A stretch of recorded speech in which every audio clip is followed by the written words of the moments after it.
안녕하세요. 조선팔도 재미난 이야기가 꽃피우는 야단만개입니다. 오늘의 이야기 시작합니다. 옛날 어느 산골 마을에 여묵이라는 한 사내가 살고 있었습니다. 그는 바늘을 만드는 침장으로 마을에서도 인적 드문 곳에 집을 짓고 살며 매일같이 바늘만 만들며 살았지요. 조용하던 그의 인생은 쓰레기를 태우던 어느 날 뒤집히고 말았답니다. 잠깐 자리를 비운 사이 밖에서 쿵 하는 소리가 나서 뛰쳐나와 보니 아니 글쎄 웬 여인이 떨어져 있는 게 아니겠어요? 옷에 반절이 홀랑 타버린 채 바닥을 굴러다니는 여자의 여묵의 눈은 휘둥그레졌지요. 그녀는 소월이라는 청계의 선녀였습니다. 선녀 중 가장 호기심 많고 명랑했던지라 천방지축으로 돌아다녔지요. 워낙 망아지 같은 품행에 다른 선녀들은 머리를 짚어댔지만 사랑스럽게 웃는 그녀에게 차마 화를 낼 수는 없었습니다. 그래도 걱정은 되는지라 다 좋으니 지상계에는 내려가지 말라며 당부했지요. 하지만 소월은 잔소리를 진지하게 듣지 않았습니다. 오히려 지상계의 흥미를 느끼게 되었지요. 이후 소월은 매일같이 지상계를 들여다봤습니다. 청계보다 더 다양한 것들이 사는 그곳은 소월에겐 너무나 재밌는 곳이었지요. 여느 때처럼 지상계를 살펴보던 소월의 눈에 웬 연기가 보였습니다. 매캐한 회색 연기가 심상치 않았던 소월은 상제 몰래 지상계로 내려갔지요. 순식간에 연기가 솟아오르는 곳으로 내려간 소월은 연기의 정체를 보고 맥이 빠졌습니다. 재밌는 광경을 생각하고 내려왔건만 아무것도 아니었다니. 실망한 소월은 다시 하늘로 올라가려 했습니다. 그런데 그때였어요. 갑자기 가볍던 몸이 무거워지더니 바닥으로 떨어지는 것입니다. 푹신한 흙바닥에 떨어져 다치진 않았지만 아이고 이걸 어째요? 날개옷은 이미 타버린 상태였습니다. 언제 이렇게까지 탄 것인지 옷보단 거적에 가까워져 탄식이 절로 났지요. 날개옷은 청계와 연락할 수 있게 하고 온 세상을 돌아다닐 수 있는 힘을 가진 것이었습니다. 하지만 그만큼 섬세하고 예민한 옷이라 조심히 다뤄야 했죠. 그런데 그걸 태워 먹었으니 난감하지 않겠어요? 몰래 내려온 탓에 도움을 청할 수도 없었습니다. 게다가 소월은 옷을 고칠 줄도 몰랐습니다. 선녀로 살아오면서 제 손으로 직접 뭔가를 해본 적이 없었죠. 이 옷도 침선 선녀가 만들어준 것이었습니다. 이렇게 어이없이 지상에 눌러앉게 되다니. 망했어. 그때 소월을 지켜보고 있던 여묵이 다가왔습니다. 니시여? 굵직한 목소리에 소월은 깜짝 놀라고 말았습니다. 너무 놀라 대답도 못하고 있자 여묵이 다시 물었습니다. 말 못하오? 말할 줄 압니다. 하면 왜 얘기를 안 하시오? 사람 답답하게. 여기 왜 있는 거요? 언제 남의 집에 들어온 겁니까? 그것까지 왜 말해야 합니까? 도둑이면 관아에 데려가려고 하지. 관아? 그게 뭐지? 소월은 관아가 무엇인지 몰라 고개를 갸우뚱했습니다. 정확하게 뭔지는 모르겠지만 남자의 표정이 험상궂은 것이 좋은 것 같지는 않았지요. 하지만 그게 다 무슨 소용인가요? 날개옷이 망가졌는데요. 저기 말 좀 물읍시다. 혹시 옷을 고치려면 뭐가 필요합니까? 무슨 질문이 그러오? 당연히 바늘과 실이 필요하지. 당신 옷을 보아하니 덧댈 만한 천도 하나 필요할 것 같구려. 바늘과 실이라니. 소월이 단 한 번도 쥐어본 적 없는 것이었습니다. 가지고 다닐 만한 물건도 아니었기에 어디서 구해야 할지 몰랐지요. 난감해하는 소월의 여묵이 슬쩍 물어왔습니다. 필요하오? 네, 필요합니다. 돈은 있어? 예? 돈 말이오. 실은 빌려줄 수 있지만 바늘은 내 몫으로 가지고 있는 것이 없어. 만들어야 하지. 무슨 소립니까? 난 침장이요. 바늘 만들어 먹고 사는 사람이라서 가지고 있는 바늘은 다 파는 것이요. 해서 바늘이 필요하다면 내게 주문을 해야 할 거요. 황당했습니다. 이게 무슨 소리예요? 아무리 침장이라 한들 자기 바늘 하나 가지고 있지 않다니요. 소월이 경악해도 정작 그는 어깨만 으쓱할 뿐이었습니다. 불만 있으면 다른 데 가서 말해보쇼. 하지만 지금 당신 꼴로는 아무도 도와주지 않을 거요. 내 꼴이 뭐 어때서요? 흙바닥에 굴렀는데 멀쩡할 것 같소? 일단 일어나시구려. 여묵의 말에 소월은 허겁지겁 자리에서 일어났습니다. 그 꼴이 아무리 봐도 정숙한 여인네는 아니었지요. 여묵은 속으로 혀를 쯧쯧하며 걱정했습니다. 어디서 사고나 안 치면 좋으련만. 아니나 다를까 소월은 돈을 구하기 위해 별의별 짓을 다 하기 시작했습니다. 자신만만하게 돈을 구해오겠노라 하고 나갔던 그녀는 잡초만 잔뜩 뽑아왔습니다. 그것을 갖다 팔겠다는 소월에 여묵은 돌아버릴 것 같았지요. 잡초 사먹는 놈은 이 마을은 물론 이 나라에 한 명도 없소다. 팔려면 잡초가 아니라 멀쩡한 물건이 낫지. 바늘이나 홈이나 낙 같은 거 말이오. 팔 것이 사방천지인데 어쩜 팔지 못하는 것만 쏙쏙 골라다 팔려는 것이오? 여묵의 타박에 소월이 입을 삐죽였지만 그는 여전히 불안했습니다. 한 번으로 넘어갈 것 같지 않았거든요. 다음 날 아침이 되자 여묵은 사색이 된 채 대장간을 마구 뒤졌습니다. 어제 썼던 도구들이 감쪽같이 사라진 겁니다. 게다가 소월도 보이지 않았지요. 아이고 두야?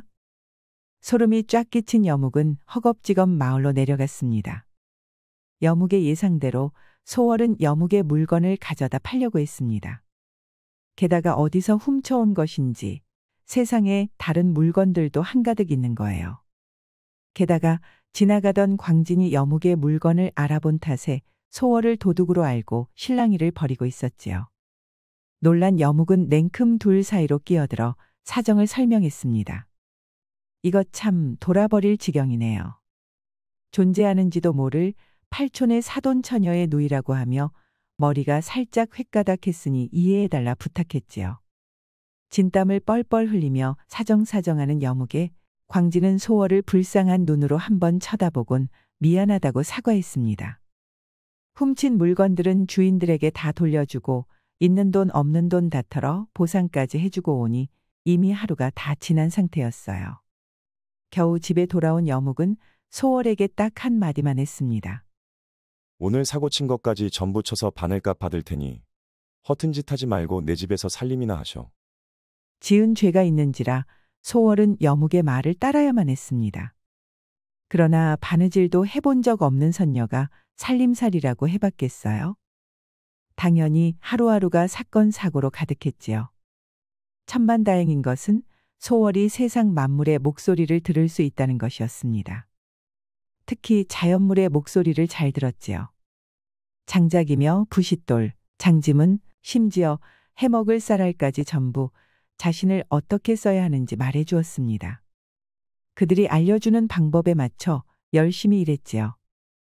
눈치도 적응력도 빠른 소월은 하루가 다르게 능숙해졌습니다. 그러나 여전히 빚은 많았고 살림해주는 것만으론 다 채울 수 없었지요. 하지만 어떻게 해야 돈을 벌 수 있는지 몰랐습니다. 소월은 옷장 구석에 박혀있는 제 날개옷을 떠올리며 쓰린 속을 부여잡을 뿐이었습니다. 그러던 어느 날 여묵의 집에 한 남자가 찾아왔습니다. 그는 오수라는 여묵의 친구로 이 인근에서 나무를 해다가 먹고 사는 나무꾼이었지요. 오수는 소월을 처음 봤을 때부터 눈을 떼지 못했습니다. 집을 떠날 때까지 계속 소월을 훔쳐보았지요. 아니 그러더니 날이 갈수록 자주 찾아오는 것입니다. 잡다한 이야기를 하며 시간을 보내다 훌쩍 돌아가곤 했지요. 그날도 그랬습니다. 여느 때처럼 찾아온 오수는 소월이 내온 숭늉 한 그릇을 들이키며 말했습니다. 요새 땔감에 쓸만한 나무가 도통 안 보여 걱정이네.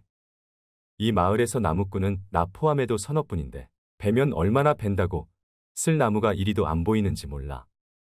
뭐 내가 나무지기가 된 지 얼마 안 돼서 더 그럴지도 모르지.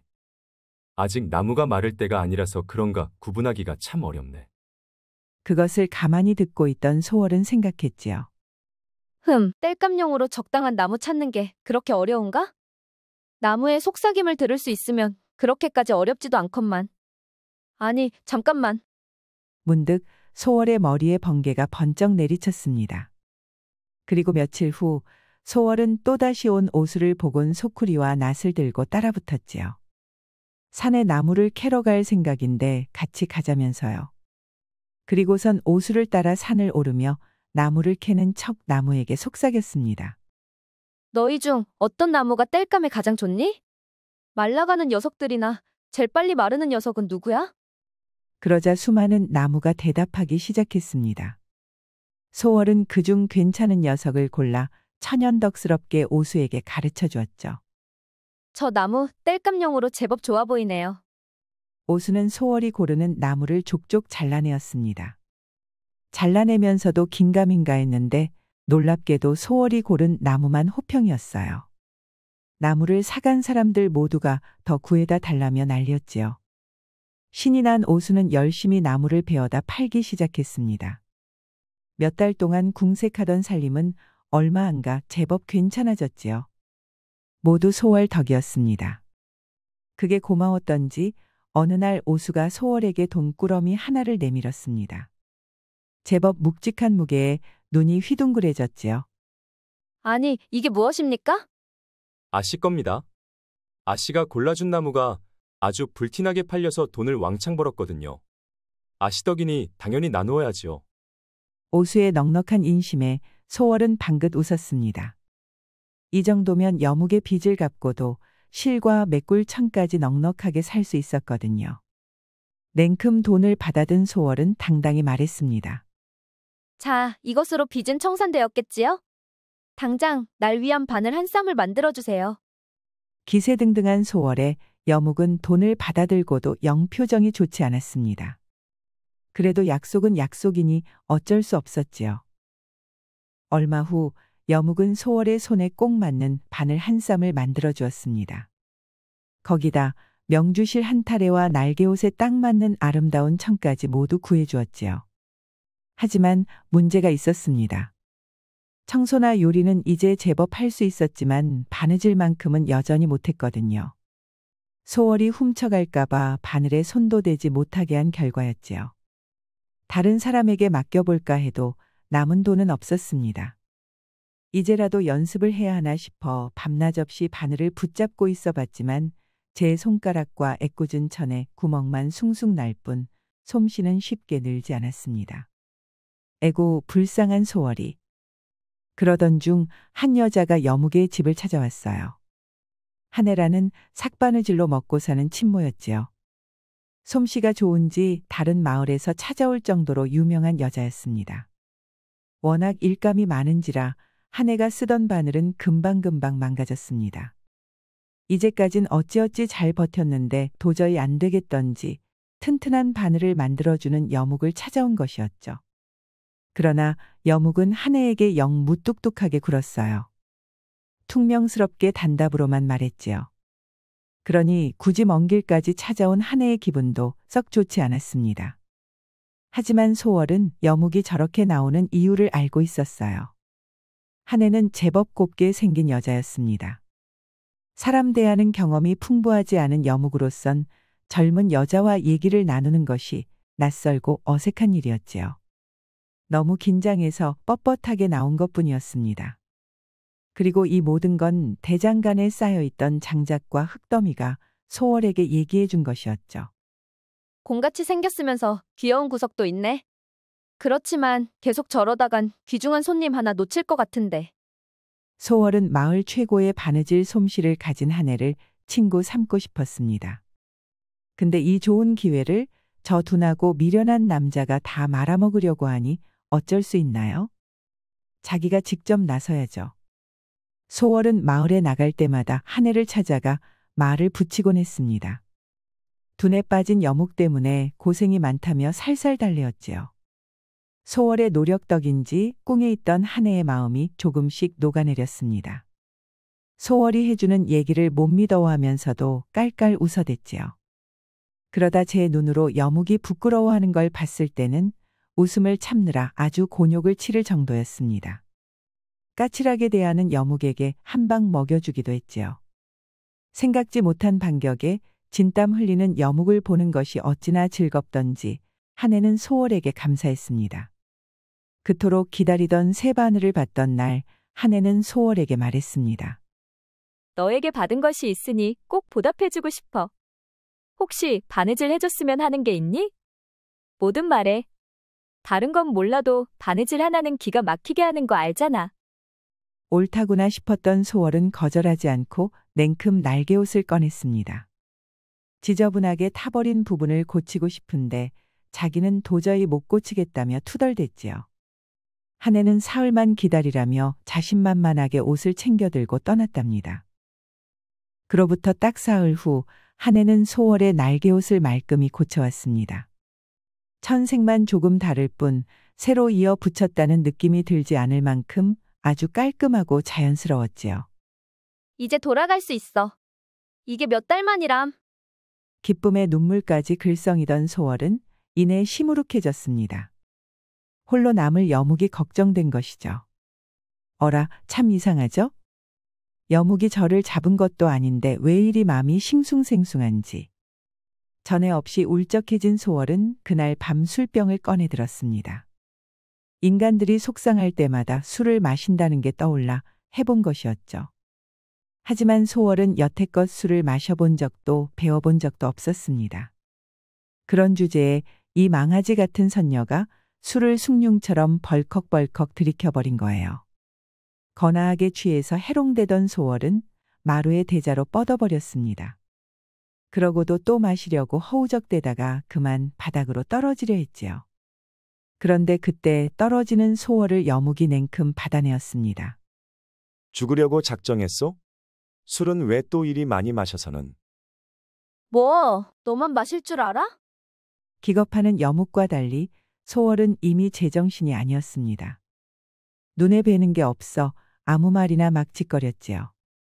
여묵이 술병을 뺏으려 해도 고집 센 소월은 놓지 않았습니다. 술병 하나를 두고 실랑이를 벌이던 중 남아있던 술이 왈칵 쏟아졌습니다. 덕분에 소월이의 저고리가 홀딱 젖어버렸지요. 축축해진 저고리를 훌렁벗자 여묵의 얼굴이 새빨갛게 달아올랐습니다. 그러더니 갑자기 몸을 획 돌리는 것이에요. 어지러운 와중에도 그의 행동이 눈에 들어온 소월이 실실 웃으며 다가갔습니다. 설마 부끄러운 것이야? 여묵은 대답도 못하고 귀만 시뻘개졌습니다. 가만 보니 바지가 풍풍하게 부푼 것이 소월은 과감하게 한 손 가득 움켜쥐었어요. 여묵의 몸이 튀어올라도 장난감 가지고 놀듯 주물거릴 뿐이었답니다. 손 안에서 몸집을 키워가는 것에 소월은 점점 더 과감해졌습니다. 밀어내지도 않고 그렇다고 품지도 않는 이 미련곰탱이가 어디까지 버틸지 궁금했지요. 부들부들 떨며 밭은 숨만 겨우 내뱉는 그의 소월의 자존심이 살짝 꺾이려 했습니다. 에이, 재미없기는. 만날 남줄 바늘 만드느라 제 바늘은 쓰지도 않네. 끌 곳도 있는데 안 쓸 거면 그냥 잘라다 남 줘버리지 그래? 꿋꿋이 버티는 게 못마땅한 나머지 소월은 있는 대로 성질내며 자리에서 일어났습니다. 덩치만 산만하고 자신감은 바늘보다 작아서 김이 팍셌지요. 하지만 이내 소월의 치맛자락이 아래로 확 끌어내려졌습니다.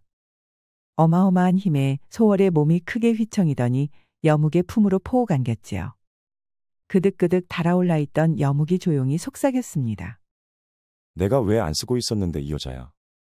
당신 죽을까 봐 참는 거 아니야. 죽을지 안 죽을지 해봐야 아는 거지. 앙큼한 소월의 말에 여묵은 더 이상 참을 수 없었습니다.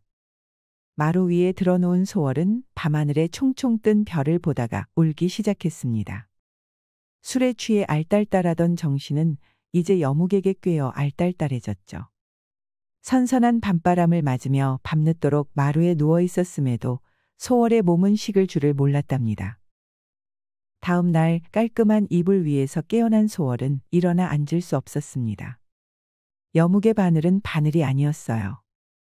아무리 낮게 봐도 대장간 쇠매 정도는 되었지요. 여묵의 것은 어젯밤 내내 소월을 두들겨댔습니다. 덕분에 온몸이 욱신거렸지요. 죽지 않은 게 다행일 정도였습니다. 그래도 소월은 즐거웠습니다. 힘든 건 맞지만 그와 보낸 밤은 무척 만족스러웠지요. 그렇게 두들겨대면서도 여묵은 끝까지 친절했습니다. 그러니 저를 맨바닥에 눕히지도 않고 해가 중천이 되도록 깨우지도 않은 거겠죠. 여묵의 배려에 소월은 기분이 몽글몽글해졌습니다. 청계로 돌아가겠다는 생각마저 싹 사라지고 여묵이 보고 싶을 뿐이었죠. 하지만 한 가지 마음에 걸리는 것이 있었습니다. 아직도 저를 보러 오는 오수였죠. 오수는 여묵에게 유일한 친구였습니다. 오수 역시 여묵을 아꼈지만 제 짝사랑보다 아끼진 않았어요. 만약 소월과 여묵이 결혼한다면 상처받은 오수는 여묵에게서 멀어질 것이고 그럼 여묵은 하나뿐인 친구를 잃을 것이었습니다. 아, 이걸 어쩌면 좋을까요? 소월은 여묵에게 사랑과 우정 두 가지 모두를 안겨주고 싶었습니다. 이걸 어떻게 해야 하나 고민하던 차에 문득 한 해가 떠올랐지요. 얌전하던 소월의 머리는 팽팽 굴러갔습니다. 며칠 후 소월은 한 해와 함께 숲속 폭포의 멱을 가물어 갔습니다. 시원한 물에 장난도 치며 즐겁게 놀았지요. 한창 멱을 감던 소월이 먼저 나와 옷을 챙겨 입었습니다. 그러더니 대뜸 한 해의 치마를 집어들었지요. 얘, 한혜야. 이거 못 보던 치마인데 내 것이니? 응, 이번에 새로 만들었단다. 한번 입어봐도 돼? 넌 내 것 입어보렴. 어머, 그래도 돼? 내 것에 비해선 내 치마는 너무 초라한데. 괜찮지 그럼. 난 내 치마가 맘에 드는걸. 어머, 내 정신 좀 봐. 홈이 가져온 줄 알았는데 소쿠리에 없네. 한혜야, 나 금방 다녀올 테니 여기 있어. 그래, 다녀와. 소월은 허겁지겁 옷을 다 챙겨 입고 산 아래 집으로 내달렸습니다. 그동안 한 해는 느긋하게 몸을 정리하고 나왔지요. 꽃분홍색의 비단같이 부드러운 소월의 치마는 참으로 아름다웠습니다. 덕분에 한 해는 한껏 기분이 좋아졌지요. 치마만 덜렁 입고서 물에 비춰보고 있던 그때 뒤에서 부스럭대는 소리가 들려왔습니다. 놀란 한 해가 짧은 비명을 지르며 고개를 돌려보니 에그머니나? 그곳에 나무하러 온 오수가 멍하니 서 있지 뭐예요. 오수는 한 해에게서 눈을 떼지 못했습니다. 소월의 치마를 입은 한 해가 마치 선녀같이 아름다워서 그대로 반해버렸지요. 이제껏 맘에 품었던 소월은 생각도 나지 않았습니다. 한편 집에 내려온 소월은 호미는 찾지 않고 옷장 구석에 숨겨두었던 날개옷을 꺼내왔습니다. 그리고 불이 죽지 않은 아궁이 속에 미련 없이 던져버렸지요. 한 해가 돌아오면 치마도 태울 생각이었습니다. 그래요. 이 모든 게 소월의 계획이었습니다. 소월이 입은 치마는 날개옷이었어요. 입은 사람은 세상 최고로 아름답게 보이게 했지요. 게다가 나무와 풀들이 알려준 덕에 폭포 쪽으로 오수가 지나간다는 것도 알고 있었습니다. 오수와 한 해를 이어주기 위해 일부러 그곳으로 멱을 가물어 간 것이었어요. 지금쯤이면 둘은 즐거운 시간을 보내고 있을 것이었습니다. 참 앙큼하기 짝이 없지요? 그런데 어디선가 나타난 여묵이 벼랑간 부직갱이를 집어들며 소리쳤습니다. 무슨 짓이요? 옷이 타버리지 않소. 타고 있는 옷을 건져내려는 여묵에 소월은 그를 막으려 했습니다. 그러다 그만 달궈진 부직갱이에 손을 대고 말았지요. 아 뜨거. 튀어나온 비명에 정신이 번쩍 든 여묵은 재빨리 대장간을 나왔습니다. 찬물로 데인 곳을 식히고 치료해 주는 동안 불타던 날개옷은 생각도 나지 않는 듯 그는 안절부절 못하며 소월을 살폈습니다. 평소에 그답지 않은 태도에 소월은 조심스레 물었습니다. 왜 그리 당황스러운 건지, 왜 옷을 태우는 것에 그리 놀랐는지 말이죠. 한참 우물쭈물하던 여묵은 갑자기 소월에게 넙죽 절을 하며 진심을 털어놓았습니다. 사실 처음 봤던 날부터 선녀님의 정체를 알고 있었습니다. 하늘에서 뚝 떨어진 사람을 평범한 인간이라고는 생각할 수 없었으니까요. 선녀님께서 당장 돌아가셔야 한다는 것도 알고 있었지만 놓치고 싶지 않아 일부러 모른 척했습니다. 허나 어떻게 해서든 날개옷을 고쳐내시는 것을 보고 제가 오만했다는 것을 깨달았습니다. 선녀님은 제가 품을 수 없는 존재입니다. 이만큼이나 잡고 있었던 것만으로도 천벌 받을 짓이죠. 오늘 날개옷을 꺼내시기에 이제 곧 가시려나 했던 것인데. 덜덜 떨며 털어놓는 말에선 미안함이 가득 묻어났습니다. 다 알면서도 모른 채 했던 과거의 자신이 부끄러운 것 같았지요. 그러나 소월은 여묵에게 화나지 않았습니다. 오히려 반가웠지요. 저도 여묵이었다면 똑같이 행동했을 테니까요. 걱정하지 마세요. 아무데도 가지 않습니다. 아니, 이제 갈 수가 없네요. 무슨 말씀입니까? 그것이 선녀인 걸 들키면 더는 선녀로 살 수가 없어서요. 당신이 제가 선녀라고 말씀하셔서 전 더 이상 선녀가 아니랍니다. 다만 이제 돌아갈 곳이 없어 지상에서 지내야 하는데 여자 혼자서 지낼 수는 없는지라. 계속 당신과 같이 살아도 될까요? 이곳은 예전부터 당신의 집이었어요. 원하시는 만큼 머물다 가셔도 됩니다. 그동안 제가 남은 생을 다 걸고 당신을 지키겠습니다. 여묵의 고백에 소월은 기쁘게 웃었습니다. 이제야 겨우 두 사람의 마음이 하나가 되었지요. 소월은 선녀로서의 지루한 삶 대신 인간으로서의 즐겁고 행복한 삶을 즐기게 되었습니다. 비로소 소월이 원하는 삶이 시작된 것이랍니다. 오늘의 이야기는 여기까지입니다. 전화위복이라는 말이 있습니다. 재앙이 바뀌어 오히려 복이 된다는 말로 좋지 않은 일이 계기가 되어 좋은 일이 생긴다는 뜻이지요. 날개옷이 타는 바람에 인간계에 떨어진 것은 소월에겐 재앙과도 같았습니다. 하지만 이 사태를 지혜롭게 이겨낸 덕에 사랑도 얻고 행복한 삶까지 얻어냈지요. 이처럼 삶엔 무조건 나쁘기만 한 일은 없습니다. 나쁜 일을 맞이해도 좋은 일로 바꾸기 위해 노력하다 보면 복으로 돌아올 것입니다.